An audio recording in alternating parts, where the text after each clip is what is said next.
নমস্কাৰ বন্ধুসকল, ক'বলৈ লৈছোঁ 4419 গৰাকী সেই দিব্যাংগৰ কথা, যিসকলক যোৱাকালি অৰ্থাৎ 5 অক্টোবৰ তাৰিখে বহুত বেয়াকৈ মাৰা হ'ল, বহুত বেয়াকৈ পিটা হ'ল। যিসকলে দৌৰিব নোৱাৰে তেওঁলোককো মাৰি মাৰি পঠোৱা হৈছে, যি নেকি দৌৰিব পৰা নাই, মা মা বুলি চিঞৰি তাতে কান্দি পৰি আছে। আৰু সেইসকলক আমাৰ মানুহবিলাকে নিউজত চাইছে, মিডিয়াত চাইছে, কিন্তু অসমৰ মন্ত্ৰী মিনিষ্টাৰকেইটাৰ কিয় মাথাত নোসোমায়? তেওঁলোকৰো ঘৰত তেওঁলোকৰো কোনোবা ৰিলেটিভ, তেওঁলোকৰ কোনোবা খুৰাক মামাক এনেকুৱা দিব্যাংগ হ'ব পাৰে, আৰু তেওঁলোক বিশেষভাৱে সক্ষম বুলি তেওঁলোকক কোৱা হৈছে। আৰু তাৰ প্ৰতিশ্ৰুতি দিছিলে চাকৰি প্ৰতিশ্ৰুতি প্ৰমীলাৰাণী ব্ৰহ্মদেৱে। আৰু ইমানে যদি মাৰিব আছে তেনেহ'লে প্ৰমীলাৰাণী ব্ৰহ্মক আনি আঁঠুকৰাই চুচৰাই মাৰক, তাতে মাৰক।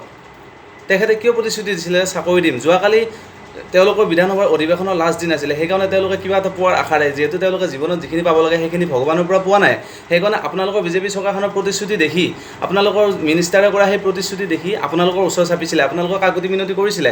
যেতিয়া নেকি আপোনালোকে তেওঁলোকক প্ৰতিবাদ কৰিবলৈ মানা কৰিলে, যিটো তেওঁলোকে পাব বুলি আশা কৰি আহিছিল, সেই বস্তুটো বিচাৰিবলৈ আপোনালোকে মানা কৰিলে, আপোনালোকে জোৰ প্ৰয়োগ কৰিলে, বলৰ জোৰে, দেহাৰ জোৰে, মনৰ জোৰে শক্তি প্ৰয়োগ কৰিলে। তেওঁলোকে তেতিয়া প্ৰতিবাদ কৰিবলৈ ৰাস্তালৈ আহিবলৈ বাধ্য হ'বই, আৰু আমিও গ'লো হয়, আপোনালোকো গ'ল হয়। আপোনালোক যেতিয়া অপজিট পাৰ্টিত আছিলে, আপোনালোকতো দল বাগৰি থকা মানুহ হয়, আপোনালোকে প্ৰত্যেক বছৰে যেনেকৈ গছে পাত সলায়, তেনেকৈ প্ৰত্যেক 5 বছৰত আপোনালোকে আপোনালোকৰ কাপোৰযোৰ সলায়, লগতে আপোনালোকৰ ফুলবিলাক সলাই দিয়ে, যে পদুম কিবা কিবি হাত ভৰি এইবিলাক সলাই দিয়ে।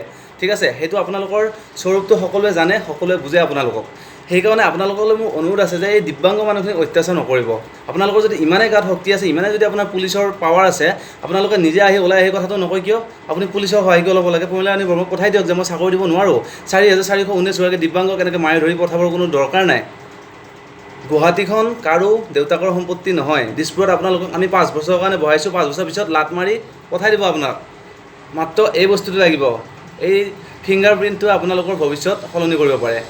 আৰু আপোনালোকে নাভাবিব যে আপোনালোকৰ পাখি গজিছে বুলি য'ত ত'ত খুন্দিয়াই জাক তাক মাৰি আপোনালোকে গাড়ীটো হাজাৰ হাজাৰ বছৰলৈ যে ৰখাই থাকিব। কোনো এটা বস্তুৱেই পৃথিৱীত পাৰ্মানেণ্ট নহয়। ভগৱান শ্ৰীকৃষ্ণও মৰি গৈছিল। কোনো এটা বস্তুৱে পৃথিৱীত স্থায়ীভাৱে থকা নাই। তাজমহল পৃথিৱীৰ ভিতৰত 7টা বিখ্যাত বস্তুৰ ভিতৰত এটা হয়, আৰু সেইটো এচিড বৰষুণত ক্ষয় গৈছিল। তাক ৰিপেয়াৰ কৰা হৈছে, আৰু এদিন নহয় এদিন সি নোহোৱা হৈ যাব পৃথিৱীৰ পৰা। পৃথিৱীত কোনো বস্তুৱে স্থায়ী নহয়। গতিকে আপোনালোকে এই আসনখন, গাড়ীখনৰ কথা নাভাবি অকণমান অসমৰ মানুহৰ স্বাৰ্থৰ কথা ভাবক। তেতিয়াহ'লে আপোনালোকক নিশ্চয় অহা বছৰ, মানে অৰ্থাৎ 5 বছৰ মূৰে মূৰে আমাৰ ইলেকশ্যন হয়, 5 বছৰত আপোনালোকক যাতে বহাব পাৰে, এনেকুৱা এজন মন্ত্ৰী হওক আপুনি, যি নেকি আনৰ কাৰণে আদৰ্শ হ'ব পাৰে। ভৱিষ্যতে আপুনি সেই আমাৰ ল'ৰা ছোৱালীক যাতে আমি ক'ব পাৰোঁ যে এনেকুৱা এজন মন্ত্ৰী আছিলে, যিয়ে নেকি অসমৰ স্বাৰ্থত কাম কৰিছিলে, অসমৰ মানুহৰ হিতৰ কাৰণে কাম কৰিছিলে। আপোনালোকে এনেকৈ সাধাৰণ মানুহৰ ওপৰত মাৰধৰটো বহুত কৰিছে। আপোনালোকে কৃষক মুক্তি সংগ্ৰাম সমিতি সঁচা কথা এটাত মাত মাতিলে মাৰি ধৰি জেলত সোমোৱাই দিয়ে। তেখেতৰ কথা মই ক'ব নাযাওঁ, সেইটো এটা বেলেগ ফেক্টৰ। কিন্তু আপোনালোকে যিটো যোৱাকালি কাম কৰিছে সেইটো বহুতেই নিন্দনীয়, বহুতেই ঘৃণনীয়। আপোনালোকে সেই ঘৃণাৰ পাত্ৰ। আপোনালোকে নিশ্চয় ভাত খাবৰ সময়ত আপোনালোকৰ মনত পৰিব লাগিছিল সেই কণা খুৰা পংগু মানুহকেইজনৰ, যিসকলক আমি বিশেষভাৱে সক্ষম বুলি মৰ্যাদা দিওঁ, আমি সন্মান কৰোঁ, আমাৰ ভাই ভনীৰ দৰে আমি ৰাস্তাত লগ পালে তেওঁলোকক ৰাস্তা পাৰ কৰাই দিওঁ। আপোনালোকে সেই মানুহক মাৰি কালি তেজ উলিয়াইছে। আপোনালোকৰ ভাত খাবৰ সময়ত যিকেইটা ভাতকেইটা আপুনি টেবুলত লৈছিলে খাবলৈ, আপোনালোকে নিশ্চয় টেবুলতে খায়, আমি তলত খাওঁ, আমি সৰু মানুহ। যেতিয়া আপুনি ভাতকেইটা খাবলৈ লৈছিলে তেতিয়া আপোনাৰ এবাৰো বেয়া লগা নাছিল? সেই টেষ্টখিনিৰ কথা মনত পৰা নাছিল? যি মানুহজনে খোজকাঢ়িব পৰা নাই, চুচৰি মা মা কৰি চিঞৰি আছিল, তেতিয়াও। আনকি মহিলাকো আপোনালোকে বাদ দিয়া নাই। আপোনালোকে কি কয়? বেটি বচাও, বেটি পঢ়াও। শ্লোগান দিলে নহ'ব। প্ৰধানমন্ত্ৰীগৰাকীয়ে যিটো শ্লোগান দিছে, তেখেতে নিজৰ পত্নীকেই আজি পালন কৰি ৰাখিব পৰা নাই। নিজৰ পত্নীয়ে তেখেতক এৰি গুচি গৈছে। এইবিলাক কথা আপোনালোকে ভাবিব প্লিজ। মানুহক এনেকৈ অত্যাচাৰ নকৰিব। মানুহ সকলোৱে মানুহেই হয়, সকলোৱে জন্ম পাওঁতে একে নিচিনাকৈ আহিছিলে।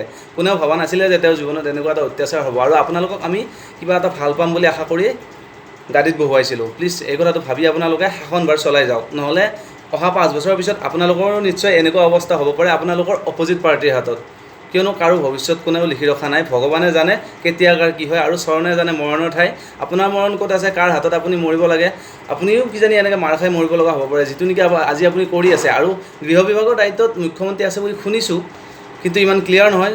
যোন গৃহ বিভাগৰ দায়িত্বত আছে তেখেতে এই কথাটোৰ পৰা বহুত শিক্ষা ল'ব লাগে। আৰু এনেকুৱা ঘটনা যাতে দুবাৰ নহয়, তেখেতে আহি সংবাদ মাধ্যমৰ আগত স্পষ্টীকৰণ দিয়াই নহয়, তেখেতে ক্ষমা খুজিব লাগে। আৰু প্ৰমীলাৰাণী ব্ৰহ্ম ডাঙৰীয়ানী যিটো কথা কৈছিলে সেই প্ৰতিশ্ৰুতি ৰাখিব নোৱাৰোঁ বুলি তেখেতে সকলোকে কৰজোৰে প্ৰণাম কৰিব লাগে। আৰু প্ৰত্যেকজন যোৱাকালি মাৰ খোৱা সেই মানুহকেইজনক ক্ষতিপূৰণ দিব লাগে। তেওঁলোক আগৰ পৰাই দিব্যাংগ, তেওঁলোকে কোনোবাই খুজি মাগি খাই আছে, আৰু তেওঁলোকে চাকৰি বিচাৰি আহিছিল তেওঁলোকৰ যোগ্যতাৰ ভিত্তিত। তেওঁলোক কণা খুৰা হ'লেও তেওঁলোকে শিক্ষা লৈছিল। আপোনালোকৰ হয়তো বহুত মন্ত্ৰী মিনিষ্টাৰ এনেকুৱা আছে যাৰ নেকি তেওঁলোকতকৈ শিক্ষা কম। গতিকে অকণমান লাজ চৰম কৰি এনেকুৱা কামবিলাক নকৰিব। বন্ধুসকল ভিডিঅ'টো ভাল লাগিলে শ্বেয়াৰ কৰিব প্লিজ, কাৰণ বুজাবলৈ আমাৰ এইটোৱে মাধ্যম আছে, নিজৰ হয় টিভি চেনেল খুলিব নোৱাৰোঁ মন্ত্ৰী মিনিষ্টাৰৰ নিচিনাকৈ, নিজৰ চেনেল হয় নিজৰ মোবাইল হয়, প্লিজ শ্বেয়াৰ কৰিব। Thank U.